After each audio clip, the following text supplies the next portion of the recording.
Episode 4 ದೃಪದನ ಪ್ರತೀಕಾರ ಮತ್ತು ದೃಷ್ಟದ್ಯುಮ್ನನ ಜನನ. ಅವಮಾನ ಅದು ಮನುಷ್ಯನ ಮನಸ್ಸನ್ನು ಒಡೆದು ಹಾಕಬಹುದು, ಅಥವಾ ಅದೇ ಅವಮಾನ ಪ್ರತೀಕಾರದ ಅಗ್ನಿಯಾಗಿ ಹೊತ್ತಿಕೊಳ್ಳಬಹುದು. ದೃಪದ ಈಗ ಕೇವಲ ಒಬ್ಬ ರಾಜನಲ್ಲ, ಪ್ರತೀಕಾರದ ಸಂಕಲ್ಪವಾಗಿದ್ದನು. ಅವಮಾನವನ್ನು ಮರೆತಿಲ್ಲ. ಆ ದಿನದ ದರ್ಬಾರು, ಆ ಮಾತುಗಳು, ಆ ಕ್ಷಣ ಎಲ್ಲವೂ ಇನ್ನೂ ಅವನ ಮನಸ್ಸಿನಲ್ಲಿ ಜೀವಂತವಾಗಿತ್ತು. ಸ್ನೇಹವು ಸಮಾನರ ನಡುವೆ ಮಾತ್ರ, ಸ್ನೇಹವು ಸಮಾನರ ನಡುವೆ ಮಾತ್ರ. ಆ ಮಾತು ಈಗ ಅವನ ಹೃದಯದಲ್ಲಿ ಗಾಯವಾಗಿ ಉಳಿದಿತ್ತು.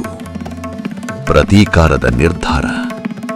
ದೃಪದನು ನಿರ್ಧರಿಸಿದನು, ನಾನು ಈ ಅವಮಾನವನ್ನು ಮರೆಯುವುದಿಲ್ಲ. ದ್ರೋಣಾಚಾರ್ಯನ ಅಂತ್ಯ ಆಗಲೇಬೇಕು. ಆದರೆ ಅವನಿಗೆ ತಿಳಿದಿತ್ತು, ದ್ರೋಣಾಚಾರ್ಯರನ್ನು ಸೋಲಿಸುವುದು ಸುಲಭವಲ್ಲ. ಮಹಾಯಜ್ಞದ ಸಿದ್ಧತೆ. ಆದ ಕಾರಣ ದೃಪದನು ಒಂದು ಮಹಾನ್ ಯಜ್ಞವನ್ನು ಮಾಡಲು ನಿರ್ಧರಿಸಿದನು. ದೇವತೆಗಳನ್ನು ಪ್ರಾರ್ಥಿಸಲು, ಒಂದು ಶಕ್ತಿಶಾಲಿ ಪುತ್ರನಿಗಾಗಿ. ಯಜ್ಞವೇದಿ ಸಿದ್ಧವಾಯಿತು. ಅಗ್ನಿ ಪ್ರಜ್ವಲಿಸಿತು. ಮಂತ್ರಗಳ ಧ್ವನಿ ಗಗನಕ್ಕೇರಿತು. ಆ ಮಹಾಯಜ್ಞದ ಅಗ್ನಿಯಿಂದ ಒಂದು ದಿವ್ಯ ಯೋಧ ಹೊರಬಂದನು. ಅವನ ಕಣ್ಣುಗಳಲ್ಲಿ ಜ್ವಾಲೆ, ಅವನ ಮುಖದಲ್ಲಿ ಧೈರ್ಯ. ಅವನು ಜನ್ಮದಿಂದಲೇ ಯೋಧ. ಅವನ ಹೆಸರು ದೃಷ್ಟದ್ಯುಮ್ನ. ಭವಿಷ್ಯದ ಘೋಷಣೆ ಆಕಾಶವಾಣಿಯಾಯಿತು. ಈ ಯೋಧ ದ್ರೋಣಾಚಾರ್ಯರ ಮರಣಕ್ಕೆ ಕಾರಣನಾಗುವನು. ಈ ಮಾತು ಕೇಳಿದಾಗ ದೃಪದನ ಮುಖದಲ್ಲಿ ತೃಪ್ತಿ ಮೂಡಿತು. ಆ ಯಜ್ಞದಿಂದ ಇನ್ನೊಂದು ದಿವ್ಯ ರೂಪವೂ ಪ್ರತ್ಯಕ್ಷವಾಯಿತು. ಅಪ್ರತಿಮ ಸೌಂದರ್ಯ, ಅದ್ಭುತ ಶಕ್ತಿ. ಅವಳು ದ್ರೌಪದಿ.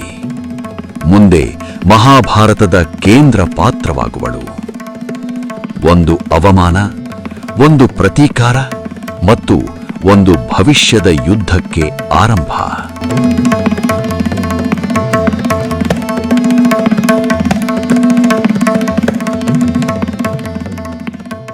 ಈ ಕಥೆ ನಿಮ್ಮ ಮನಸ್ಸಿಗೆ ತಾಕಿದರೆ ದಯವಿಟ್ಟು ಈ ವಿಡಿಯೋಗೆ ಒಂದು ಲೈಕ್ ನೀಡಿ. ನಮ್ಮ ಚಾನೆಲ್ಗೆ ಸಬ್ಸ್ಕ್ರೈಬ್ ಮಾಡಿ ಮತ್ತು ಬೆಲ್ ಐಕಾನ್ ಒತ್ತಿ. ಮುಂದಿನ ಅರ್ಥಪೂರ್ಣ ಕಥೆಗಳನ್ನು ತಪ್ಪಿಸಿಕೊಳ್ಳಬೇಡಿ. ಈ ವಿಡಿಯೋವನ್ನು ನಿಮ್ಮ ಸ್ನೇಹಿತರ ಜೊತೆ ಹಂಚಿಕೊಳ್ಳಿ. ಒಂದು ಒಳ್ಳೆಯ ಕಥೆ ಒಂದು ಜೀವನವನ್ನು ಬದಲಾಯಿಸಬಹುದು. ನಿಮ್ಮ ಬೆಂಬಲದಿಂದ ನಾವು ಇನ್ನಷ್ಟು ನೈತಿಕ ಮತ್ತು ಜೀವನವನ್ನು ಬದಲಾಯಿಸುವಂತಹ ವಿಡಿಯೋಗಳನ್ನು ರಚಿಸಲು ಸಾಧ್ಯವಾಗುತ್ತದೆ. ಈ ಪ್ರಯಾಣದ ಒಂದು ಭಾಗವಾಗಿರುವುದಕ್ಕೆ ಧನ್ಯವಾದಗಳು.